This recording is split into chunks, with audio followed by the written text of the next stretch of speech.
Syedaralun, Kecamatan Kuala Baru mulai tahun ini bisa diakses melalui jalur darat dari Singkil, ibu kota Kabupaten Aceh Singkil. Pasca fungsionalnya jembatan Kilangan Kayu Menang yang dibangun pemerintah Aceh.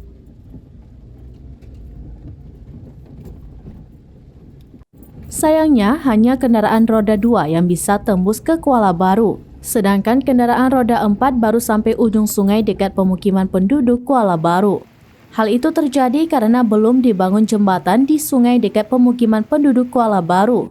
Sampai di lokasi tersebut warga hanya bisa naik rakit. Naas rakit hanya bisa mengangkut kendaraan roda 2 dan orang. Penumpang mobil jika ingin melanjutkan perjalanan harus meninggalkan kendaraannya untuk selanjutnya naik rakit. Kondisi itu dialami pejabat Bupati Aceh Singkil Martunis dan rombongan ketika safari Ramadan ke Kuala Baru.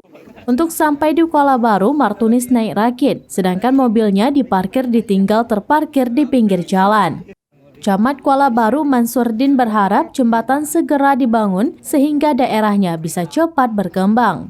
Sementara itu, PJ Bupati Aceh Singkil Martunis menyatakan pembangunan akses jalan dan jembatan ke Kuala Baru sudah dalam perencanaan pemerintah Aceh.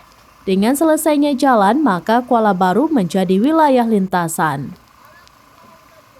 Dari Aceh Singkil, Dede Rosadi, serambinews.com.